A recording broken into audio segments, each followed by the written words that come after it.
All right, Broncos country, this is mic'd up. We are live. We are back. And more importantly, the Broncos are back. 9-2, baby. Let's go. Joining me tonight, RK from DNVR, Nick Kendall, Building the Broncos, one of my favorite guys. Gentlemen, welcome to the program. It's great to see you both. How you guys doing? Hey, I'm doing really good. Excited to be here. Actually, talk with RK is going to be awesome. And always enjoy doing these shows with you as well, Mike. And gosh, I'm really happy to be here with a bye week after beating the Chiefs. I know RK is typically more of the vibes guy, but I think all of Denver's vibes right now. So it's really good to be here. First place in the AFC and a chokehold on the AFC West. It's about damn time. Yeah, no kidding. How you doing, Ryan? I'm doing great, man. I always say the sun never stops shining in Denver when the Broncos are winning, and that has actually held true. We're now into late November, and the weather is still beautiful every single day. You know what? It's if you remember, well, you don't, but when Elway and the boys won the Super Bowl, it changed the city. Um, like we became winners as a city, as a community, as it was crazy.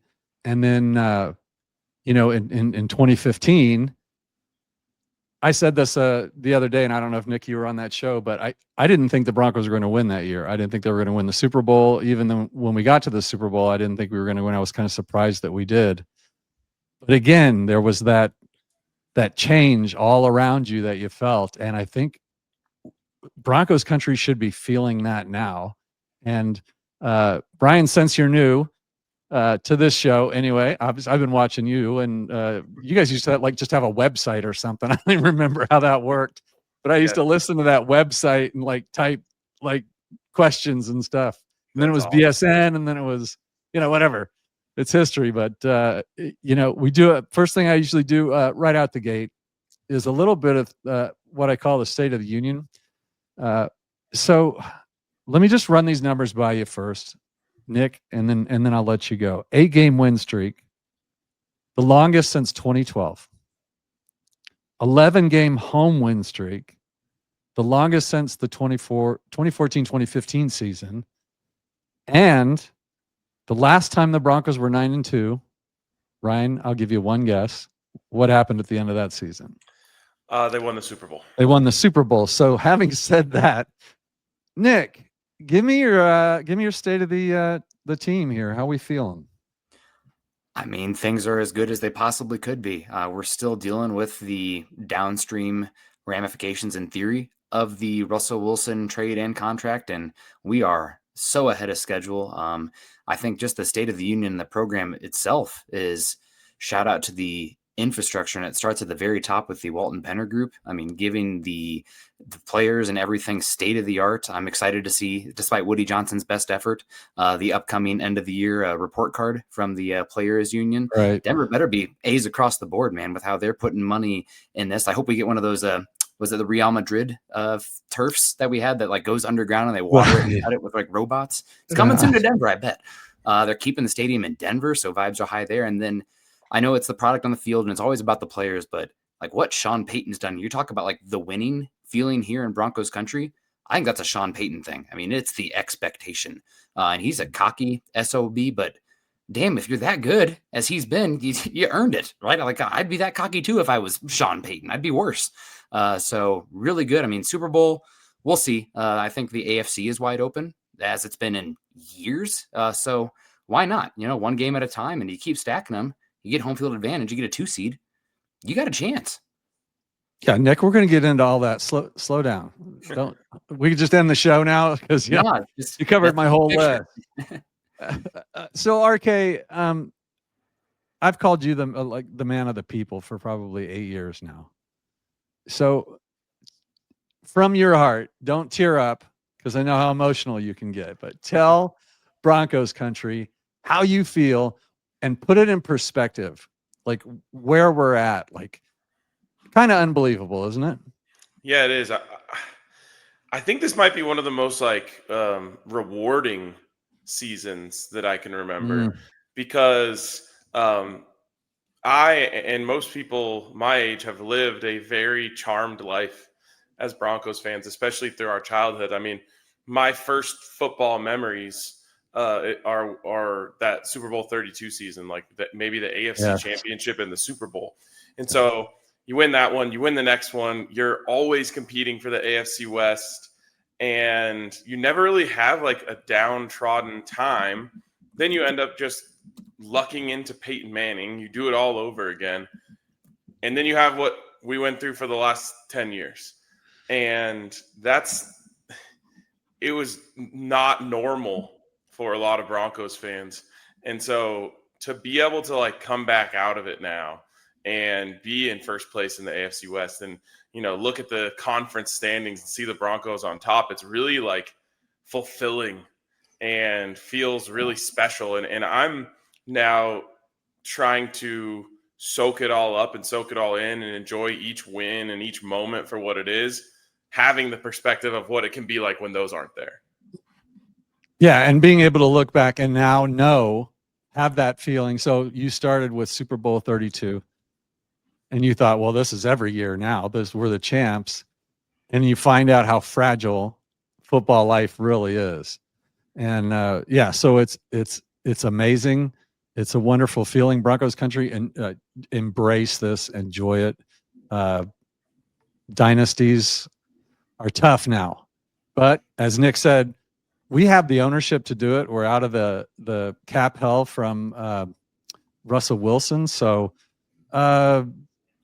it could be happening for us. It is happening for us. I mean, let's take care of just a little bit of not the bad stuff, but let's talk about just something right here for my sake. And RK, I'll start with you this time. JK was my MVP signing of the year. Some people, you could rightfully say Hufanga or Greenlaw if he's healthy, but JK was very effective as a running back and something we haven't seen in a long time. He was on pace for 1,300 yards before when he went down. How much is this going to hurt us? Do we need to do something about this? Where are you at with JK? Yeah, well, first of all, I meant to say this is my last answer, but you got me all in my feels. But thank you for the man of the people. I'm good at my job, Brian. I know how to get. Most people cry on the show, so don't feel bad. It's okay. You're like Tom Rinaldi of the Broncos. Yeah. But anyways, I was going to say thank you Rinaldi for that, because that's probably the nicest compliment I can get. As for JK, man, it sucks. Because he was playing so well. He's becoming a fan favorite, saying all the right things, doing all the right things, and really running the ball in a way that we haven't seen in a while when it comes to patience, down in, down out effectiveness, and just making it a lot easier on this offense. Without him, I don't know what you do, because there's not a lot of options out there that would excite anyone. Mm-hmm. RJ isn't quite ready. And so, I mean, I liked what we saw from Jaleel in a limited sample the other night. I think you're kind of banking on RJ to grow up right in front of our eyes. And that's a gamble for sure. On the other side of it, though, we got to see a new kind of version of Bo Nix, which we already knew existed, though. It was when they need him most, he takes it up another level. Yeah. And so the other night, when they don't have a running game to really speak of, well, all of a sudden Bo goes and throws for 295 yards. And it's like, man, he just seems to have this extra notch that he can go to. You'd love to have a reliable run game. And I hope that this offensive line can, just give you enough by the way that they block it. But I have a lot of confidence in Bo that if, hey, we got to be more of a passing team moving forward, he can take on that load. Yeah, I tend to agree with you 100% there. I think that the problem with RJ is he's just a different back. He's a different kind of back. And so they are going to have to change the way they do things. But having Bo Nix with that gene or whatever we're calling it, that Elway gene, a little early for those kind of comparisons, Nick. Don't call me out on that. But, I mean, you know what I mean by that fourth quarter. He's got more fourth quarter comebacks than any second-year quarterback in the history of the NFL, and he's got 6 games to go. So, Nick, your thoughts on the JK? It's a big loss, right? I mean, that's probably the biggest difference between this team and last year's team is the down-to-down success rate of the rushing offense. I mean, last year they were I believe bottom 10, bottom 12 from both EPA per rush and success rate. And I believe J.K. Dobbins himself was 14th in EPA per rush and top 15 in success rate.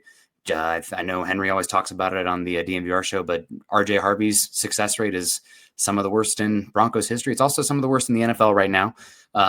Doesn't mean he can't figure it out still, but they got to get something going with the run game. And as good as Bo Nix was in the Chiefs game, the broader sample size, if you look at any of the advanced stats, it is his success rate. That is the problem right now. So they're taking some deep shots, and I think they're going to start hitting on these deep shots more often. I have confidence in that. But it can't just all be predicated on the explosive plays. Like, you got to be able to get some yardage on first and second down with the run game. So I think that they're probably going to have to do some digging for a bigger back than maybe somebody like Ernest Johnson. If you guys remember him from a few years ago, he's out there on a practice squad. I really like Damian Martinez coming out of the draft out of Miami as well. He's out there. I'm sure you got a bye week right now. You have the pro scouts and the college scouts working overtime right now. Everybody gets a bye week, not you guys. We're digging through every single practice squad, all the preseason tape, looking for some running backs. I do think that it seems like Jalil's probably going to get the widest or the largest, I guess, ramp up in plays based on the style and everything. But I don't want it to all be on Bo Nix for the offense to succeed. I don't think that's really totally fair to him. So hopefully they can find a little bit more from the run game, whether it's the guys they have, because I don't think there's totally replacing JK, but they got to find something down to down consistency with the run game. Yeah, I totally agree. So in that same vein, it is our bye week, and it's a good one for us. Probably couldn't come at a better time. Nick, who are we getting back? Will we see PS2? Is it leaning that way?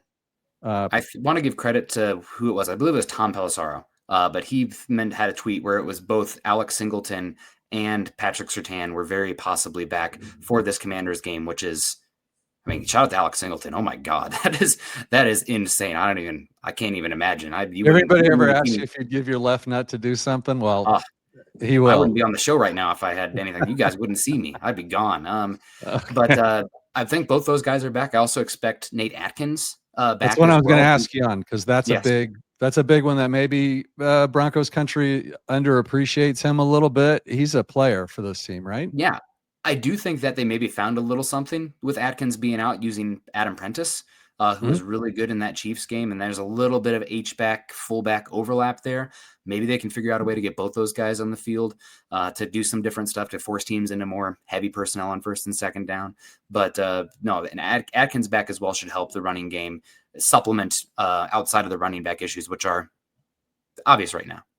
Yeah. And Brian, Nick kind of covered who's coming back. I mean, maybe Powers too, but that's huge, right? I mean, this is the time, this is the stretch, right? This is where we need it'd be nice to be healthy at this time of year. Like, this could be really big for the Broncos. Absolutely. Yeah. I mean, really the goal in the NFL, as crazy as it is to say, is to avoid the season ending injuries. And the Broncos, I'll touch wood here, have been pretty good, save for JK, in terms of having these injuries be medium term, I guess I'll say. And so you get PS2 back, you get Alex Singleton back, you get Nate Atkins back, you get Ben Powers back for this stretch run, and it'll make a big difference for you. And it'll kind of give you like a little lift, like shout out to Vance Joseph, Chris Abrams, Drain. I mean, all of these guys, Justin Cernad, like those guys just came in and did not miss a beat, which is unbelievable to me, because I don't think any of us would have been surprised if we're like, oh, we lost this one game because our outside corners got abused because we didn't have PS2. And like, it just didn't happen. It didn't even come close to happening. Right. So getting those guys back, I feel like maybe could even just lift the locker room a little bit to be like, look over at PS2 and be like, oh yeah, we have that guy. Like, this is the best defensive player in the NFL. Like, we're going to go win the Super Bowl. But in addition, like I think Alex Singleton is kind of one of the heartbeats of the team. and just from a leadership perspective, green dot, that type of stuff. Like it's all huge. Yeah, he gets a lot of gruff. Go ahead. Yeah, I just shout out. You talked to the coaching staff as well, the front office. I mean, we kind of like worried about guys being picked off the coaching staff, but Klein, maybe Leach. I mean, there's been some talk out there as well. This Broncos team, the depth that they have right now, it's obviously coaches putting guys in the right place and having the right people, but they're almost like a top tier college program where it's like, okay, well, our 5-star's out. Guess what? We got a 5-star behind them coming in here. Yeah. A little younger. We're still waiting to see, but just the depth and the ability of these guys come in, it's shocking. I mean, the hand to God, I did not expect the defense to look like this once PS2 went out. And I knew that we weren't playing some better offenses until the Chiefs, but like shout out to the front office because especially on the defensive side of the ball, the depth that they have without having, a crazy amount of top 100 draft picks or salary cap is insane. So I feel like the coaching staff, players obviously get the credit, but this front office has done a heck of a job building this team.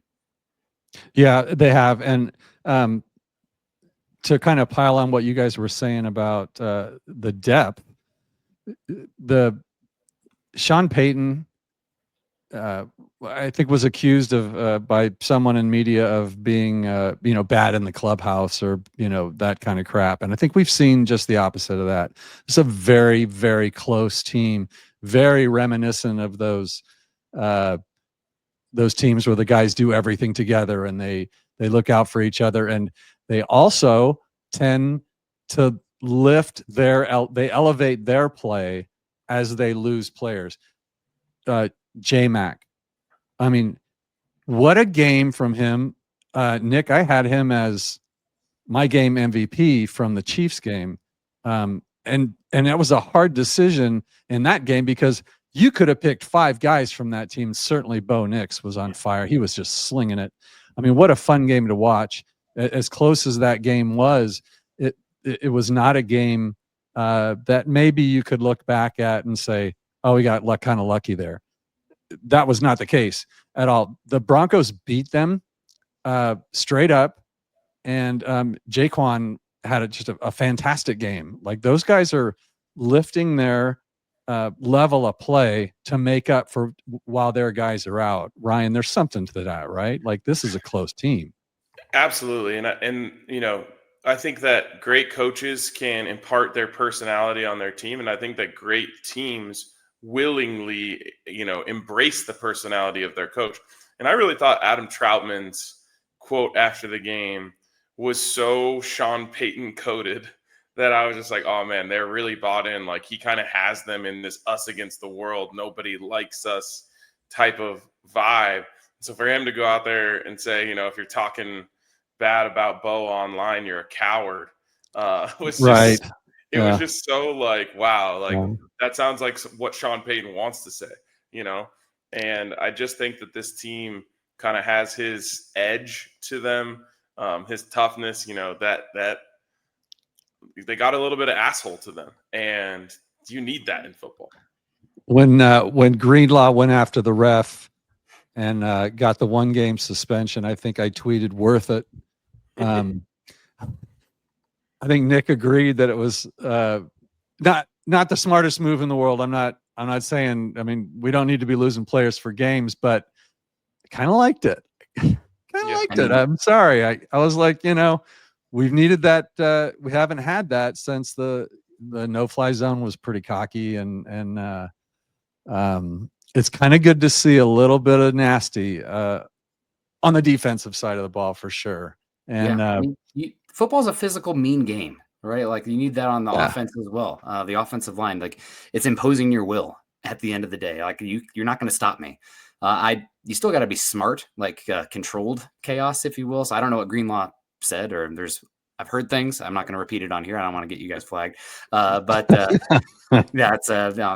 you want to have a little bit of that a-hole, that edge that this team lacked last season. I give credit to, I think Robert Mays in The Athletic talked about it a lot. This team was good, but you got to have a little bit of like crazy on your defense. And I remember RK talking about the Super Bowl 32 and 33. I remember playing like on my PlayStation those games back in the day. And my favorite player on those teams was Bill Romanowski. I mean, like, you said something wrong, he was going to beat the hell out of you. Like, I didn't like him so much on the Raiders days, right? And I found out later questionable person. You kind of like him when he was a Bronco, though. That's how that works. Yeah. But that's how that works. Yeah. So it's good to have. Yeah. You need to have that. It obviously needs to be calculated at the same time, like smart. But you want to have that at the end of the day, especially on the defense side of the ball and in the trenches. I mean, just across the board. Honestly, it's a physical game. You want to be a bully. Yeah, I mean, why not? Be smart. I mean, we're the most penalized team in the league. At least we were last time I looked. Clean some of that up, but I think we talked about that too. It's like how much can you coach out of these guys? How much does Sean really care? Yeah, I know he loves the attitude. Yeah. I do think some of it's cost of doing business. If you're going to play this much cover 1 and cover 0, guess what's going to happen down the field? You're going to get some penalties. We're not playing zone. Like the procedural pre-snap stuff, unacceptable. Hate it. Stuff. That's coaching. Nobody likes it. Yeah, get it out of there. But this other stuff, man, like you see in the game where he knocks the ref on his ass when he's running down the sideline, and everybody that I was with was like, he did that on purpose. He hates those refs. It's like what do they call it in basketball, Ryan? When you fall, I mean, the ref totally flopped there. Come on, that was a flop. So let's be honest. Real quick, he throws the flag from his back. Yeah, right. I won't make a joke there. Let's give Will Lutz his props here, guys. I think his percentages certainly short, sample size compared to some of our greats. But in some stats, he's like one of the best kickers we've had. And Nick will look that up and he'll text me later and say I was right or I was wrong. But he's kind of clutch, Ryan. Like they don't call him Big Lutz for nothing. And did you love it when Sean ran out in the field and was like right through? Gave him did you like that? After he made it, you liked it, but did it make you nervous? No, I love it. I really think that kicking is the most mental part of football. And it's 100-yard par 3. And that's what I was going to say is it's just golf. It's just golf. And if you believe in yourself before you hit a golf shot, you're much more likely to hit a great one.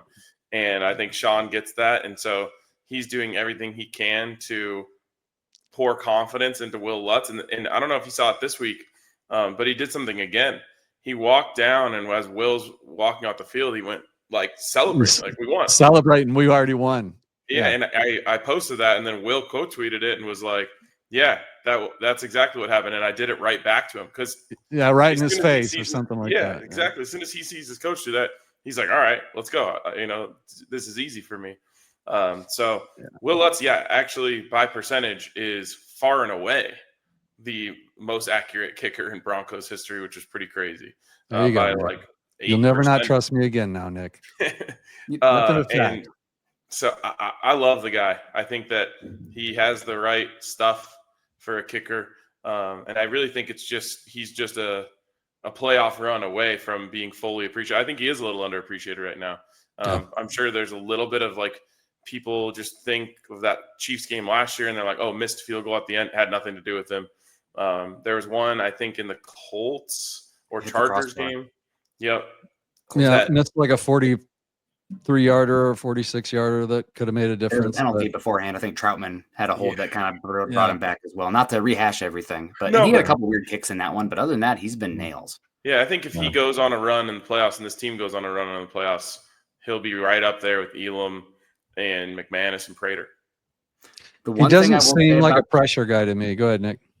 The one thing I will say about the kickers is that it's kind of like comparing eras of like steroid era versus dead ball. Kickers in general right now are unfreaking believable. Like we're getting more points per possession than ever because people are making field goals further out than at a higher rate than we've ever seen before. So like Lutz is great, but the whole bar across the league has risen substantially for the level of kickers and just how consistently these guys are kicking it in. So I'm like one of my co-hosts for the Broncos stuff for a while, but also now the Falcons stuff that I do. We're big proponents of like raising the field goal and making them tighter as well. Like it's just like it's too easy. God, right? I bet you're a blast at parties. God. Also, the reason the points per possession are up is because they're damn near giving them the ball at midfield if you get a touchback. There is that. Nick would have us blindfold the kickers, like just like point them in the direction, spin them around like the pinata, and then make them kick. Make him do the barrel man stuff that they're doing at the end zones here of the game right now. I'm a huge fan of Lutz. I was a huge fan of Elam. I just think a team that is winning close games, and you guys have all seen, and I know everybody out there has seen. We were 1-6 last year or whatever, and now we're 7-1 in one score games, or whatever those numbers are. It's very close to that. And Will Lutz is just seems unfazed. If he misses a kick, it's because he missed it. It's not because he's crapping his pants, and that's what I really like about him. And Sean knows him better than anybody else on the team. Probably it's his guy. He knows the guys. He's the guy that can go up to the tee box and you can do whatever you want, and he's either going to hit his shot. There's nothing you can say that's going to change that. What's great about having Ryan on the show tonight, Nick? He's the first person that I can use all my golf references that I've been saving up for, because nobody else plays golf. It's just me and him. You guys are hiking ones. You guys are missing out on the maybe the dog. I don't know. The greatest game ever is golf. So just live it. Let's get to a few comments here if we can. Yeah, big. Okay, thanks, Glenn. I thought I had. Where was it? I saw one for you. It was a question, but basically the gist of the question was from David Talks Broncos. Do you guys think that a lot of the fans, the throwback uniforms, the orange jerseys or whatever, and maybe even the D logo, would you like to see us go back to that, or are you happy with where we're at right now? Go ahead, Brian. I know Nick's answer. Go back. Yeah. It's just so much cleaner. I mean, you go to a game, I don't go to as many games as I would like to because we have the watch-alongs and the post-game shows. But you go to a game, I mean, the coolest gear that you see has the old stuff. Like the tailgate that we go to, everyone's rocking the old throwback D. And honestly, one of my favorite parts about it is it immediately tells you, or at least gives you an idea of where this team is from. Like the current Broncos logo, we have a lot of positive feelings about, but there's just something about that D that just looks so nice, and it just screams Denver. Like this is our logo. Yeah. Nick? I mean, I'm rocking it right now, vintage at a garage sale. I only wear the old school stuff if I can help it. So it's like the color combo's better. I mean, I think they did a pretty good job with the new uniforms. Overall, don't get me wrong, but they're just perfect. The old school Denver Broncos uniform, I'll put there up there. The only other uniform I think is close is the Kelly Greens for the Eagles. So they're great. I wish that we could do those full time, but not to hate, Damani Leach and all the work they did on the new uniforms or anything like that. But yeah, it's great. It's a different vibe. Undefeated in the new uniforms as well. Although that Raider game everyone lost that one, I think. No, but Denver won at the end of the day. But, I don't say that. No. I was there, and it was a rough game. It was a rough game, but we won that. Yeah. No, Glenn brings up a great point. RK, the no lie zone, right? Yeah. Yes. Right. That is what's refreshing about that show is a lot of shows are the same, as we all know. They're very formatted, and I think kind of this one included. So I'm calling myself out. This is just a standard 3-person show. We're not doing the scores. I'm not doing the trivia and all that. So I'm guilty of it. This show is not. The no lie zone is new. It's fun. Guys, look this up. How did this come together? How's it going so far? And is it as much fun as you can have on the air? Yeah, I mean, honestly, credit to Akib for you feeling like that's unique, because I think that he is what makes it unique.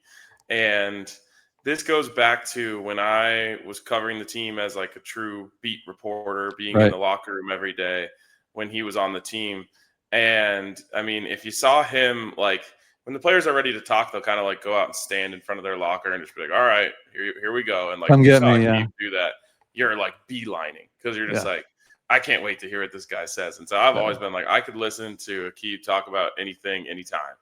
And I've always kind of put that bug in the ear of our CEO, like, hey, if there's ever an opportunity to do something with Akeem, like, please, we got to do it. And I wasn't even necessarily saying for me, I was just saying for the company. Like, I believe in him a lot as a media personality.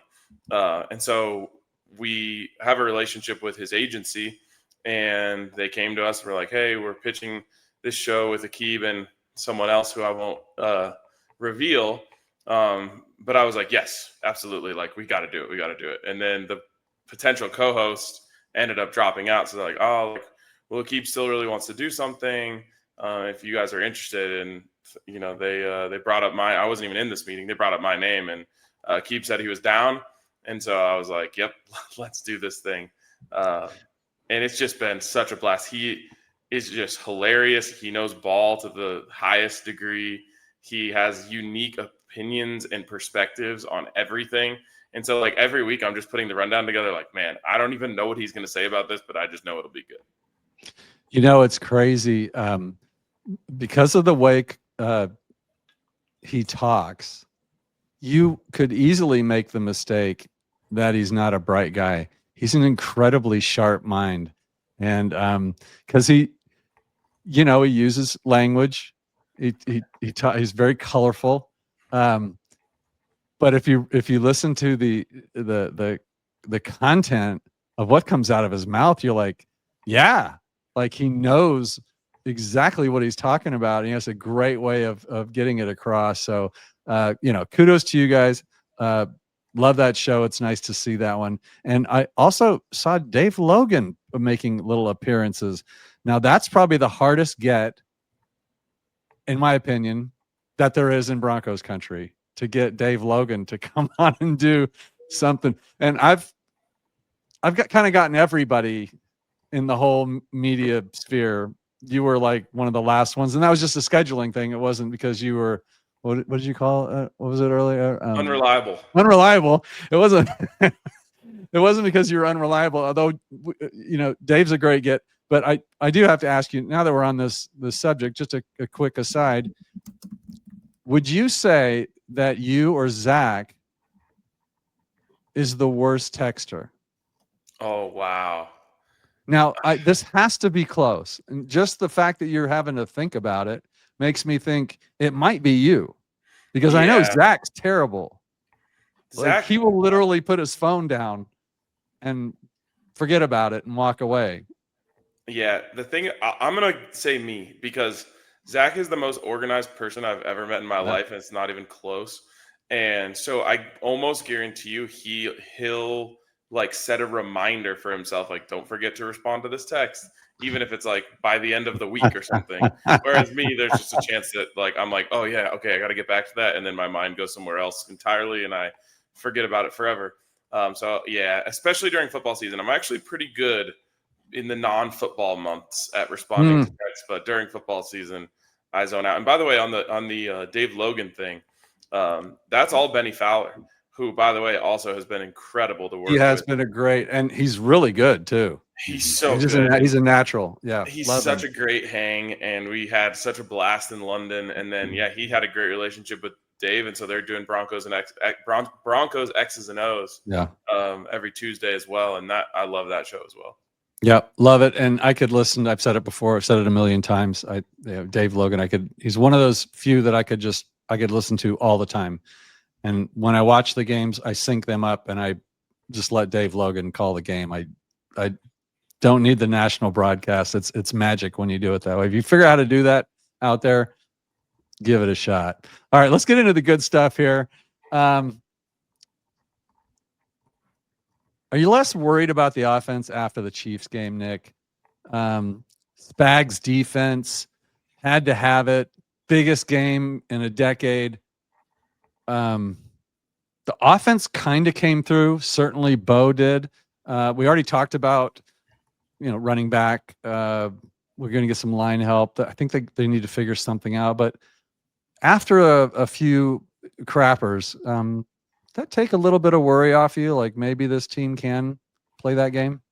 You mentioned, yes, mentioned it earlier. Your MVP was Will Lutz. Mine had to be Bo Nix because the Broncos couldn't run the ball worth a darn. Less than 3 yards a carry, less than 60 yards. I mean, it was on Bo Nix to manufacture the offense in that one with the play design and everything. So overall, it's been all season. I mean, from the beginning of the year, I've said there's two things for the Broncos if they're going to be legit contenders. Can they stay healthy, and can Bo Nix take that step, becoming a undoubted top 12 quarterback? And a lot of that has to do with the consistency week to week. Like, you can have a great game, but can you replicate that week to week? Different defenses, different opponents, different things are dialing up on you. So I think the answer has to be I'm less worried because of what we saw Bo Nix did. Now, I do think that the Chiefs are overrated defensively. I think they're closer to middle of the pack. A lot of their efficiency statistics point to them being more mediocre than top 10. They faced it 40 less drives this season than the Broncos have. So of course they've given up less total yards and points. But the overall, I think that, Bo Nix executed. He did stuff we haven't seen consistently this season. And even if the run game makes me nervous because of running backs, the team is going to go as Bo goes. So you have to feel better coming out of the Chiefs game. Yeah. I think one more thing on that is with RJ, you can't give a running back like RJ 11 carries because he's 2 yards, 1 yard, 3 yards, maybe 4, 2 yards, loses 2, and then he goes for 50. Yeah. And that's the thing with him. Whereas JK was 3, 3, 4, 3, 7, 2, this is a different kind of setup. Their splits might have to be a little different. Ryan, what do you say? Obviously you felt better. Or were you even worried about the offense before that? You had to be, right? Yeah, I was worried. I think a funny thing about football is because we only get one game a week, it feels like whatever happens in each game is going to happen forever. Yeah, it's the new narrative. Yeah, it's so where we are. Yeah, so that's why I'm so thankful for the Broncos winning that game. Aside from everything else, it's we get 2 weeks where everyone's in a good mood. But yeah, in that Raiders game, especially on the heels of the Texans game where they also struggled, it was oh no, I said multiple times during the week, is Bo hurt? Is something wrong? So to see him go out there and play as well as he did, and he looked calm and his footwork was much improved. And since we were open season on golf references, I'll tell you that I got to an obsessive point this season where whenever I played well, I was taking a diary of everything that I did. How many hours did I sleep? What did I eat for dinner the last night? What did I eat for breakfast that day? How many drinks did I have on the course? Because I was how do I find this? Did I go to the range? Did I not go to the range? How many balls? Exactly. So I was trying to figure out, is there a perfect formula for this? I seriously want Bo to do that. How many cups of coffee did you have? What was your pregame meal? All of that stuff. Because whatever it was, he was just so dialed, so locked in. And it was really calming in when the stakes were highest to see him look like that. So, yeah, you sometimes need reminders of what he can do and what this offense can do. And I thought that was a great one for this offense. Yeah, he was slinging it. And we've seen him do that a few times this year. And I've pointed it out several times on the show. And it's interesting. I haven't gotten quite the answer yet. And maybe we won't know now. But he plays the more critical it gets, the more he has to do something. He not only does it, but he looks looser and freer and more confident and more accurate. Strangely enough, when the chips are down. So you have people who get to the 18th fairway in match play, and they only need, to push the hole to win the match. And then they're in the woods, and then they're chunking shots because they can't handle the pressure. Whereas I am on the green in 2 and I putt for birdie and drop the birdie, but that's just me, hypothetically. But he's that guy, right? It just seems like his footwork's better. He sees the field better. His brain's working faster. And I can't figure out, and maybe nobody knows, is it what Sean's asking him to do? Is he just patting him on the butt and saying, you know what, go do your thing? Because he's telling him to protect the ball. for most of the game. We're playing in a tight game. We were going to win close games, but something changes. A switch goes off, and you see some people turtle. Some people open up. Bo opens up and plays better. And I don't know why that is. Nick, have you put any thought into that? Like, how is that even a thing? My thought is that the Broncos defense is so good that a lot of times they're only going to lose games if they lose the turnover battle by a lot. And when the game is pretty much like, if we get a turnover here, what's the difference in the score? We have to put up points here anyways. So I think he plays a little bit less inhibited at that moment and is not thinking as much. And he's just like, I got to let it rip. And it's worked at this point. Now, granted, sample relatively small still overall. Football's a small sample size sport, but I think that's because of how good the defense is. You could lose a game early if you have 2 picks first 3 drives. I mean, your offense hasn't shown to be explosive enough, but when you need it at the end, the picks, interceptions aren't going to be as much of a problem. So I think a lot of it's not quantifiable too. I mean, you just, one of those guys, you could talk about the golf. Maybe he's the pool guy who needs 3 or 4 drinks in him, and then he's seeing, normal, and he's sinking all the shots. I can't do it sober. So he's been unbelievable in the fourth quarter, and it's a sight to behold. It really is incredible. For somebody that doesn't play golf, that was a wildly accurate description of some people I know, right? But what do you think's going on with Bo? I mean, is it a combination between Sean and Bo? Like what Nick is saying, like maybe maybe it changes. Like, hey, we got to have it. We can't play protective ball. Go out there and do it. Here's the plays. I'm going to give you the plays, but don't be shy. Throw it. Don't think twice. And like, I just can't figure out what it is other than he's just a winner. But it's not just that. It's not just that he pulls it out. Tebow pulled him out, but it wasn't the same. It was fluky. He pulls it out. He looks like an all-pro quarterback when he's doing it. I don't think Tebow pulled it out until he was married, if I'm correct. Oh, boy. It's possible. You're right. No, I think that there's a couple things here. I think that Sean Payton drafted Bo Nix because he saw Drew Brees in him in one way or another. Right. And I think that he is trying as hard as he possibly can to train Bo Nix to be more like Drew Brees, because that's what he knows and that's what he's comfortable with. And he thinks that the best possible way of playing offense and the best possible way of playing quarterback is a certain way. And so he's dead set on saying, like, I need you to get here. And I really think that quarters 1 through 3, Bo is like, okay, I'm going to make Sean proud today, and I'm going to do all the things that he wants me to do, and I'm going to do this right. And I hope that all of that work is going to pay off long term, and you're going to see Bo Nix be like an elite, kill you from the pocket type of guy. But I do think at this point in his career, when the fourth quarter comes around and they got to score and they have to find a way, Bo just starts being Bo and just lets it fly and just slings it and finds a way to win. And there's something for both of it. And maybe Sean's wrong and just needs to forget about that dream and say, like, how do I make the best possible offense for Bo Nix?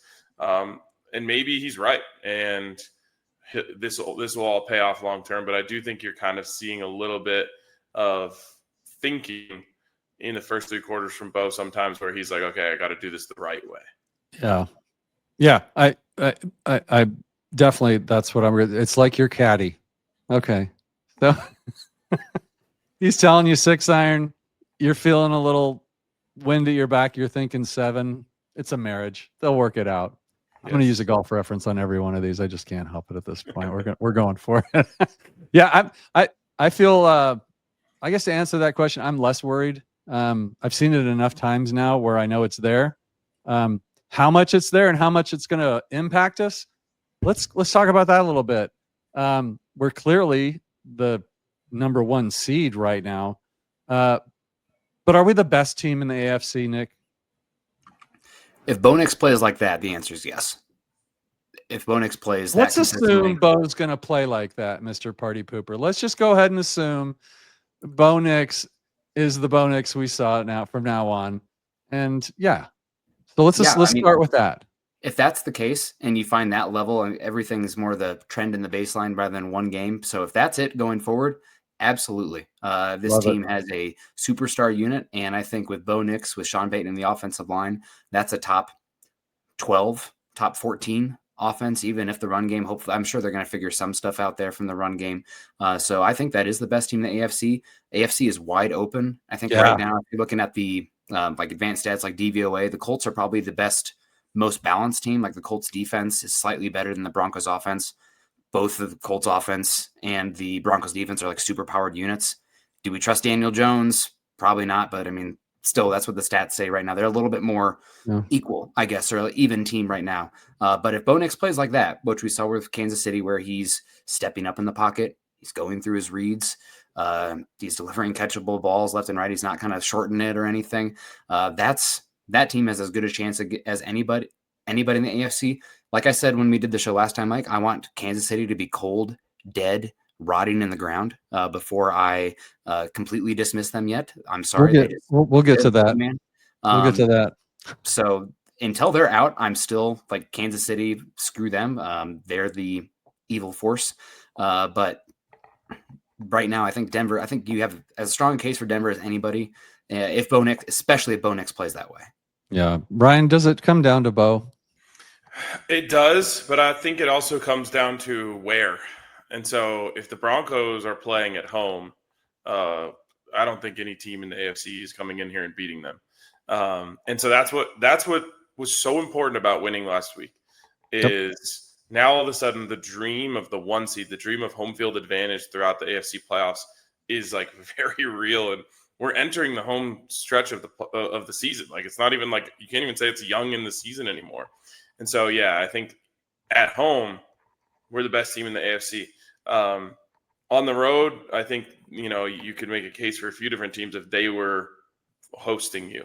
But if Bo plays like that, absolutely. And I made that case like 2 weeks ago. I said, if Bo Nix levels up one level, then there's no ceiling for this team. And he might have done it in that Chiefs game. Now, can he sustain it is going to be the important part. But that's the key. They have found ways to win every kind of game so far. They've had the big comeback, one of the biggest ever we've ever seen. They've had a blowout win where they just went in and beat the crap out of, was it the Cowboys or whatever? They've had the quality wins, Eagles, the Chiefs. They've grinded out ugly wins. So when I say that and I look at the AFC, I don't see a team. I see teams that can beat the Broncos, but I don't see any teams that the Broncos can't beat. Mm-hmm. If that makes sense. You agree with that? Well, and this is what I was saying going into the Chiefs game, because a lot of Broncos fans, for no bad reasons, we're kind of seeing the B-man there. Multiple people said to me, like, man, I'm kind of afraid we're going to get blown out. And I just said, like, this defense is too good. I really don't think anyone can do that to this team because this defense is just going to keep you in games over and over and over again. So, yeah, that's why there's no team they can't beat, because the bar that they're going to have to clear to win the football game is just lower than most people. Yeah, I feel the defense is going to do their job if they're healthy. Knock on wood. But the offense, with as many one-score games as we have, the offense seems to play up and down to its competition, or whatever that means. But that still means they're going to be in just about any game, Nick. Yeah. Home the only field, game that they haven't won this year, the stylistic one, is that like classic Big 12, Patrick Mahomes, Baker Mayfield shootout where it's 40-35 because the defense has simply been too good. The only game where the defense really wasn't that good was the Colts game, and we didn't know the Colts would be like this at that point. Nobody saw that coming, at least I didn't. The Giants game. The Giants, that was a lot of blown assignments. I didn't feel like an overwhelming force with the Colts when it's like they're just moving us at will. Yeah. Colts went like 1 for 6 in the red zone or something in that game. Like honestly, it was a miracle that we were winning for most of the game with how the Colts are moving the football. Daniel Jones was unconscious. I don't know if he'll ever play like that again. No, he was unconscious. Anything can happen in one game. But the AFC is wide open. Absolutely. What's really cool about the AFC this year is that the superstar quarterbacks, other than we'll see what happens with the AFC North because the Steelers seem to be imploding. But you're talking about Josh Allen and Patrick Mahomes. Right now, it looks like if they make the playoffs, they're going to be a wild card team. So going to be very happy to have those teams coming into Denver. I wonder if the bookies will disrespect Denver in that one as well because, everybody's still banking on the Bills and the Chiefs and the Ravens because they have equity built up over time with the superstar quarterbacks and the programs that they've built. But yeah, it is pretty unbelievable. Denver's got a chance. I'm glad we're not in the NFC. NFC seems to be much more of a bloodbath right now. AFC's got the superstar quarterbacks. NFC has the top to bottom great teams. But if you get in the Super Bowl, screw it. Anything can happen. So the Broncos, Mile High Magic's back, right? Home field advantage is back. That's truly what the camera back. looked like at the stadium. Like, just it's back. And I don't know. Were you at the game? I don't. None of us were at the game, but everybody that was there was like, "Okay, this is as loud as it's been since they could remember." So nice to have that back. Nice to have the shaking cameras, and then 11 straight.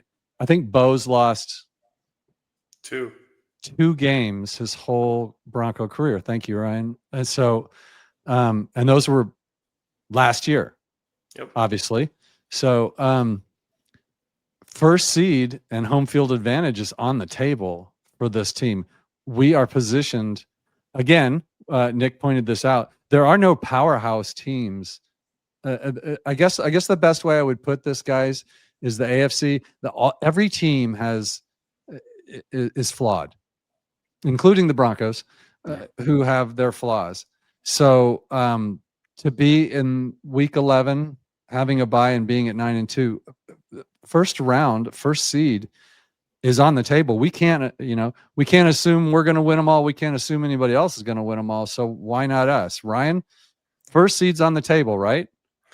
It's not only on the table. I think that it's the new goal. It's the goal. I think that's what you set your sights on as a team. Yeah. I think coming into the season, you say, hey, let's win the AFC West, which even then people were probably like, yeah, go ahead, win the AFC West. Good luck. No one was thinking one seed, and now I think you have to think one seed. And there's like a weird thing in sports. Thankfully, I don't think it's made it to football yet, but where people are like, home field advantage isn't as important as we once thought it was, and it's like, no. And especially for this team, just go back and look at the last time we won the Super Bowl in 2015. Like, you kind of have a couple things go your way in what was then week 17, and you end up with the one seed, and then you get all of those teams and those great offenses and those great quarterbacks having to come into Mile High against that elite defense. It's just a terrible situation for them and a great situation for the Broncos. And so when you combine the elite home field advantage that Broncos country provides, that the altitude provides, with having a defense that is as powerful and strong as this one, it just makes is such a incredibly tough task for anyone to come in here and knock you off. Yeah. Nick, if the Broncos get the one seed, it's and now with the new format, it's such a huge advantage because they get the bye, they get home field, everybody else has to play, right? They get healthier, they get to game plan for different scenarios and of who could be coming up to play them. It's an incredible, and then you add on the open air stadium, the altitude, the mystique, it's definitely got to be the goal right now for the Broncos to get that. Why not? Again, like I said, the 12-4 in the 2015 Broncos with a hobbled Peyton Manning. I hate saying this, but any given Sunday, right? Like, these guys can beat any team that they're up against, and they can certainly beat them at home. With that, let's do this real quick, and then I'll get you guys out of here. I know I try to keep this to an hour. I know that CEOs and dads of little kids and whatever, but mic'd up kind of comes first, but it's cool. Whatever. Let's do just a couple of quick predictions from you. Nick, I know your answer to this. Are the Chiefs still going to make the playoffs? You guys sneak in as the number 7 or 6 or something? I wish you'd asked me this on Sunday. If they lose to the Colts, I think it's sayonara. I know that it's not until they're just cold dead in the ground, but they got this one at home. They're going to be pissed. I do think they sneak into the playoffs still. I know it's an uphill battle. I think they're going to figure it out. I mean, they have the proven track record. Do I buy the Jags? Do I buy this Chargers team? No, I don't. Yeah. Not over the long sample, but the Chiefs do have some tough games. And if they lose to Indy, who has a bye week, who plays a very physical upfront game, who runs 12 personnel heavy stuff with Jonathan Taylor better than anybody right now, 5 and 6 is going to be hard. So we'll see. I'm not going to count them out yet. I'll say yes, but this is a huge game. That's a good answer. I don't mind that answer because you're right. I kind of think that's the way I was thinking too. I think the Colts can push them around. I think they can get to Mahomes, and I think they can shorten the number of possessions. They can make it a short game. They can do all the things that Mahomes hates. They can have him sit on the sidelines. What say you, Ryan? Are the Chiefs cooked, or are we still keeping an eye on them in the rearview mirror? I don't think that's a very good football team when all is told. With that being said, the teams at the bottom of the AFC playoff picture right now, I don't feel that way. And the one that you mentioned, Nick, that I especially don't feel that way about is the Chargers. So I think even if they lose this one, not the Chargers, the Jags. And I think even if the Chiefs lose this one, I think they're going to find a way to climb back in, and the Jags will fall off. I disagree. I see the logic. I think the Chargers are in bigger trouble than, and it doesn't have as much to do with the Jags, who are not exactly the most impressive team in the world, but the Chargers just got 35-6 by somebody. Jags. The Jags. The Jags. Okay. Wow. Make me look like an asshole and an idiot on my own show, Nick. That's 5 points. We'll deduct it next time you're on when we keep score, but I'm writing them down for both of you. I've got deducts for both of you, but yeah, you're right. I mean, gosh, that team's in trouble. Those two left tackle or the two tackles for that team. Every time I tuned into the Jags and Chargers, Herbert was on his ass, and he didn't have time. He wasn't comfortable. They put nothing together. They did not look like a competitive football team. The scariest teams, certainly, and Ryan, you put it very well. At 5-5, you got the Ravens, the Chiefs, and the Texans. If you're going to take those three, the Chiefs are going to come out of that group. So they're going to have to get up into that Chargers spot. Well, we're going to learn a lot in this Colts game. And who do the Jags play next? That's going to be an important one for us too. We've got the Jags coming up though. Jags still got 2 games against Colts before the end of the season. Still, they haven't played them once yet. Oh, so they're screwed. Yeah, they're out. They're done. Well, and another reason why getting the 1 is so important, because whether it's the Chiefs or the Ravens, as a 7 seed, you don't want to play that team in the first week of the playoffs. Yeah, come on. Yeah, we'll be waiting for you. Whoever it is, we'll be waiting for you in Denver. I want to give a shout out to Benny. I do listen to some of the, obviously the DNVR, because you guys do great work. He was talking about he'd rather have the 2 seed than the 1 seed. I mean, he's a football player. He'll know more than me, but like, I think of that as an automatic win already. Like, just like picture like blank generic opponent. Oh, we already won. We advance. So especially with how like muddled the AFC is, give me the bye. I mean, I can't speak to the pace of the locker room and everything, but like, one game that you don't have to play when you're that close, give me that every time. I think that's an offensive perspective because it's so rhythm based. And, just being out there on the field is just, you can't simulate that in practice. So you look at like some of these great offenses who have gone and got the 1 seed and then, looked flat when they came out. And I think there's something to that. But I think defense thrives off of rest like that and just comes out with fresher legs and whatnot. So I think for a defensive heavy team, the bye is more valuable. Yeah. You can't too. Yeah. You can't come into the playoffs at home. I don't see them being flat. I've seen them flat. We've all seen them flat a few times this year, come out a little flat. The These are Pleasure. all learning experiences for this team. Glenn Hauser says, happy anniversary, Ryan and Allie. Yes, but see, first of all, thank you, Glenn. But I'm trying to push back on this because this is our Is anniversary. this a date anniversary? Yes, this is how long Okay, we've been so- together. So we're Don't 9 try that years shit with us. together, but we're not even to 1 year of marriage yet. And Yeah. so yesterday, my wife was like, "Well, happy anniversary." I'm like, "No, No. new anniversry. We can't do 2 every year." No, don't. No, you're not getting another gift. You're not getting another. Don't try that. That's wait till you've been married as long as me. You start getting away with things you never thought you'd get away with. Oh, hi, honey. I know you're watching, so she knows I'm full of crap. So, let's see.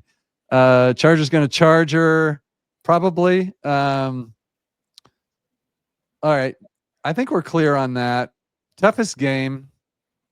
So, did I answer that? I think the Chiefs are going to find a way to claw their way back in, but I think they're not going to. I agree with Ryan. They don't look like a good team. Mahomes isn't playing good. Mahomes is not playing well, and he's not Mhm. playing well consistently. Yeah. I keep expecting him to do whatever it is he does, and he's just not doing it. He had all his weapons, guys. Like, he had the whole team back. Everybody was there, and they just couldn't get it done. And Mahomes was certainly a part of that. I thought we played them well. I thought that our edges did a good job of contain as opposed to rushing. Cage rush. And yeah, and then when they went to the quick game, it was working, but we adjusted and got that. And the two things about Mahomes that kills me, aside from everything he's ever done, but the two things in particular tonight on this show, one is he runs like his feet are in cement and yet somehow can gain 18 yards on a run. I hate that. I don't understand it, why someone can't tackle him unless he just is running a 4-2 and just looks like he's not, because he looks like a really slow quarterback. And two, at least once a game or twice a game, he does kind of a Russell Wilson throw the ball up for grabs, and they just happen to come down with it. Because even in the last game, he would have had like 200 yards of passing, but because of one, throw it up and see what happens on a, he gets a 50-yard bomb, and then there it goes. So he hasn't played well this year, and I'm enjoying every minute of that. So He also did the Joe Flacco thing in this last game too, with 100 yards of pass interference down the field. Oh my God. We're not talking about it on the game. You're just gonna get my blood pressure up. And I'm at that age where it could literally kill me on air. So if it does happen, I'm supposed to text my guests like my address and my 911 address in case I keel over. Then you're supposed to call, but I didn't do that. But there's 1,000 something people watching. Somebody will do it. Toughest game on the schedule. Now, I'm going to take the Chiefs in December. Is obviously the toughest game remaining. So let's wipe that one, because that's too easy. Nobody beats the Chiefs in Arrowhead. Except us. We'll probably beat them this year. But out of these other guys, Nick, who should we be worried about here? I don't think you should be worried about anybody besides the Chiefs on the road. But if I had to pick any of these ones, stylistically, I'd probably take the Packers. I know that they've been erratic this season, but I'm missing the defensive coordinator. Last name starts with an H. The Packers have been one of the best explosive play defenses in the entire NFL. They do not give up explosives. Now, they're a little bit weak in the secondary, but with how good they're playing zone coverage and the first round picks just littered across the pass rush, and Micah Parsons and Jordan Love, who's erratic, but a talented quarterback all the same. I think the Packers stylistically for the Broncos offense is probably the toughest matchup. And they also have two linebackers who are banshees in Cooper and Walker as well. So that's probably the best defense you have left here. And what they do specifically in the pass game of eliminating explosive passes, that means Bo Nix is going to have to be intermediate pass game. He's going to have to be middle of the field. He's going to have to be high success rate. He hates those. He hates all those. Yeah. For the Broncos offense. Packers are at home though, Nick. Packers they're coming to Denver. Right? Yep, they're at Denver. But like your road games are besides if you're eliminating the Chiefs, am I picking the Commanders? Everybody who played the Commanders this season has had like one of the best offensive performances of the entire year. Denver is going to be pissed about the Raiders game, and Vegas has absolutely no home field advantage anymore. I mean, it's just a luxury box for the opposing fans at this point. So I think I got to pick the games that are remaining at home, and that probably be the Packers. Yeah, that's fair. And isn't it nice how the schedule worked out for us, that we kind of got our road games out of the way early, and we get to finish up with a bunch of home games. What do you got here? Obviously, we would all say the Chiefs, so I'm just making it a little harder on you. Yeah, I'd lean the same way. To me, that's going to be another like Packers slop fest, just grind it out, find a way, field goal at the end type of game. I just can't pick the Chargers because I'm the world's biggest Chargers hater. So yeah, you are. Herbert Chase, hate Herbert. He sucks. Chargers say, Yeah. see, we know you. I You mean, know, there are- Jeff Hafley, defensive coordinator for the Hafley. Packers.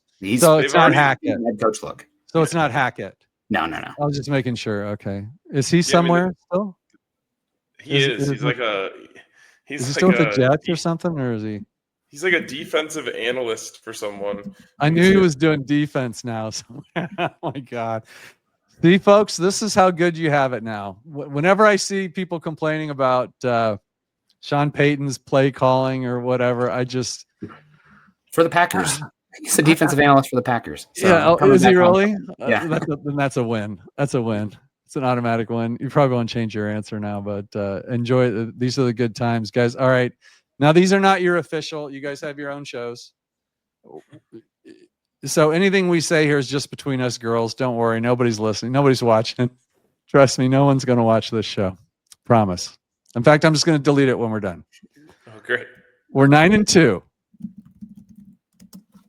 RK, you're on the spot first. You saw our remaining games. There's 6 left. What do we finish? And I suppose you can give me 2 answers. 1, if we're still playing, and 2, if we're resting our all our starters at the end. But what's our final record? We're at 9-2 now. So I would like to just pick a clean sweep because, especially just looking at that slate in front of me, I really like it.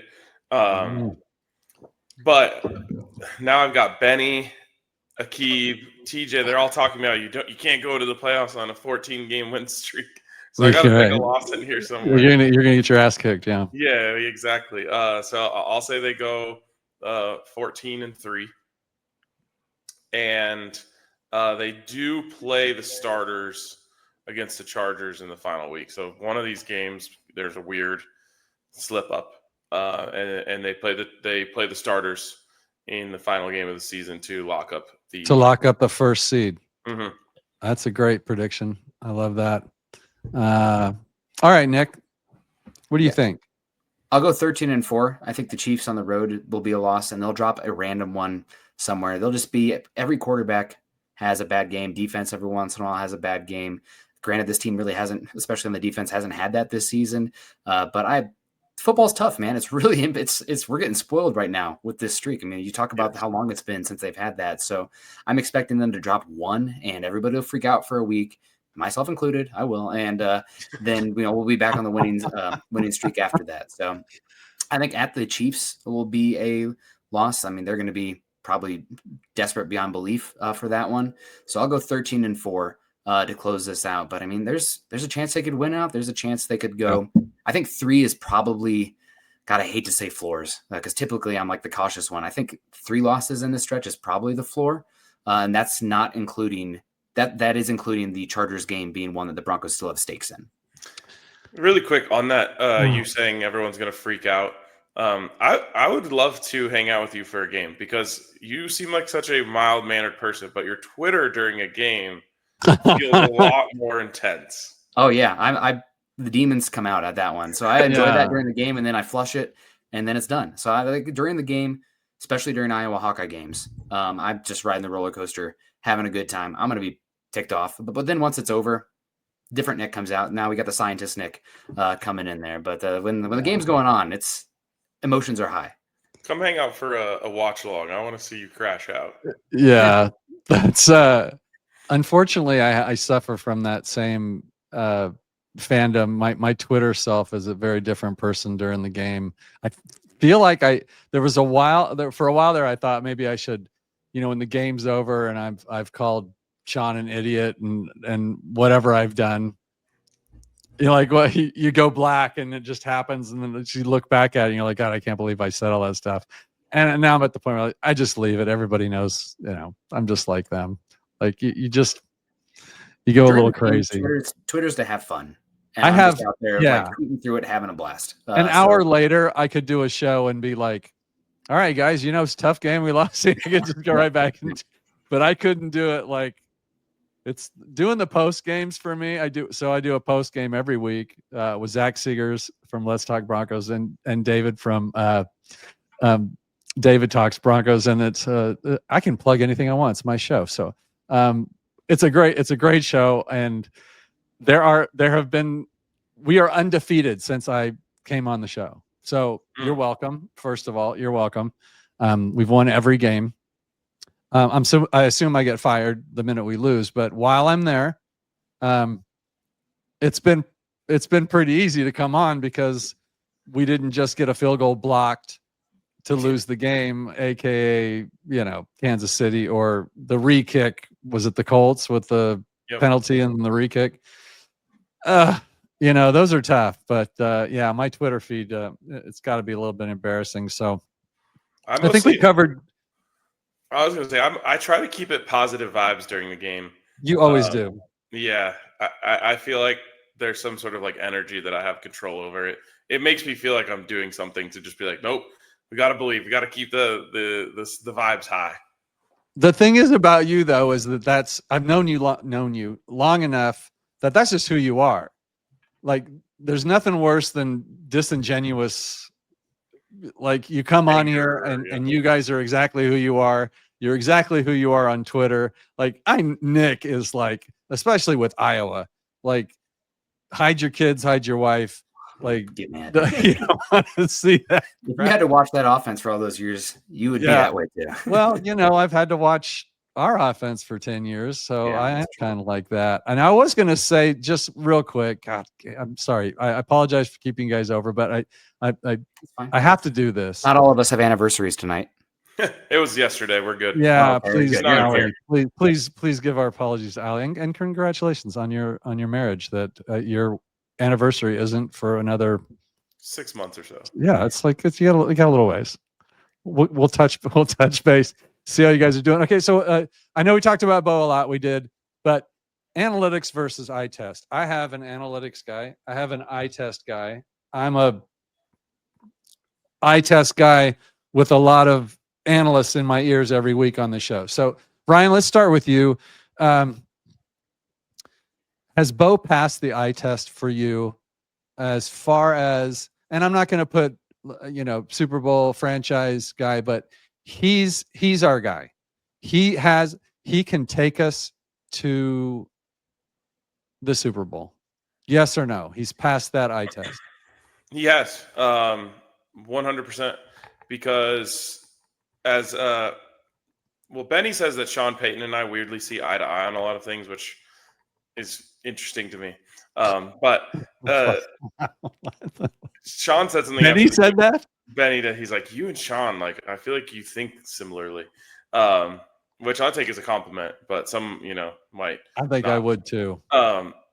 He said after the game, they're like, what'd you think of Bo today? He said, good. He did his job. He won. And I know Nick would hate that idea that the win is attached to the quarterback. But caveat, like over 10 years, but there's survivorship bias in that. But yeah, I just see a winner.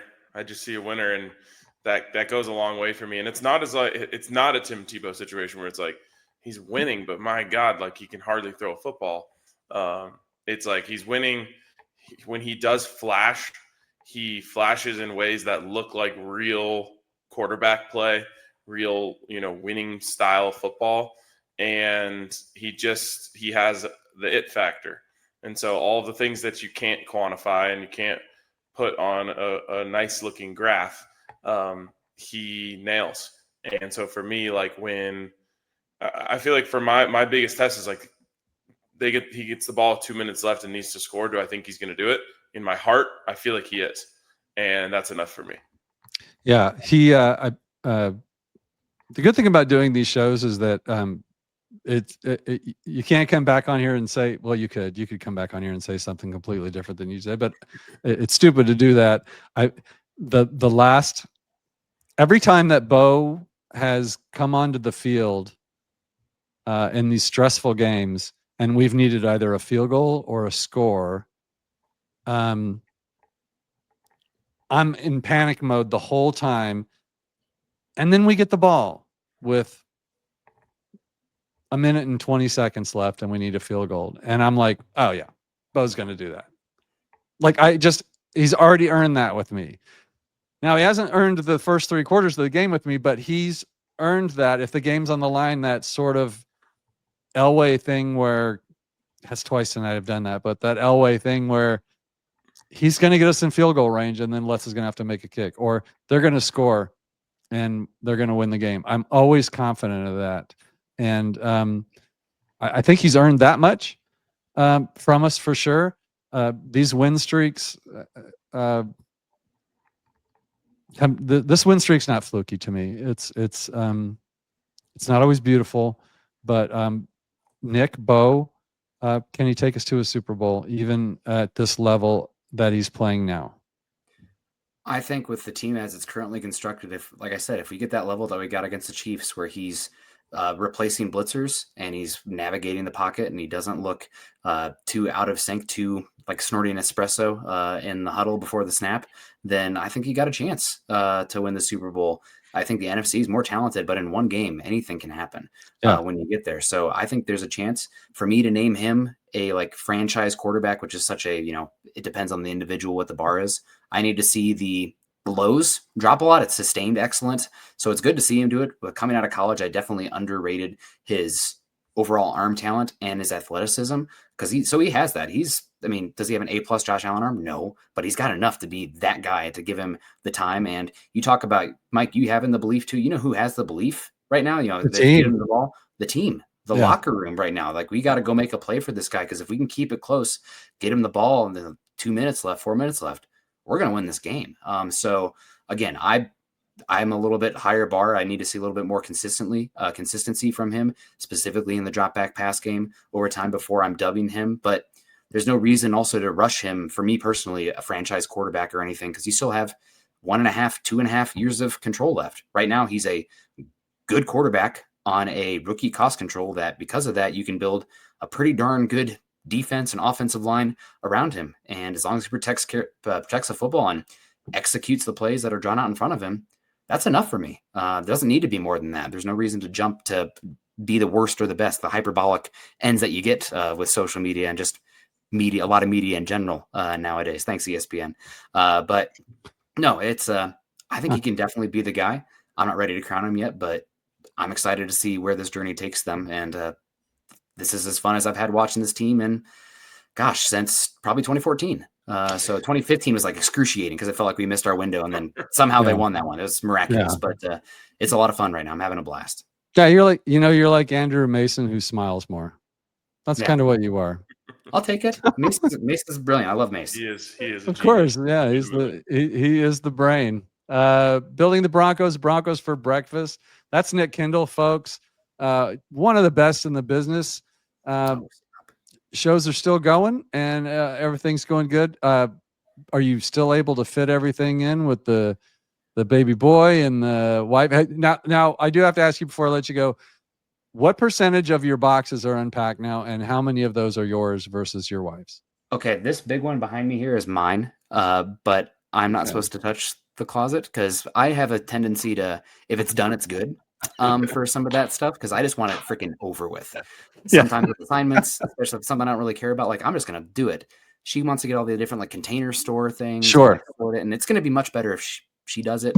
I don't want to play the card of what is it? It's the thing that like husbands do, like the inadequacy mansplain or something. Yeah, no, it's like weaponized incompetence. That's Yeah. what it is. Yep. I don't want to play that, but like, she wants me to do it, but she do it her way. I can't do that. I can't. See, this is why I wish I could do marriage counseling for people right before they get married and give them just a few hints. One of them is the first time she asks you to load the dishwasher, break something, or just completely load it wrong. That's weaponized ignorance.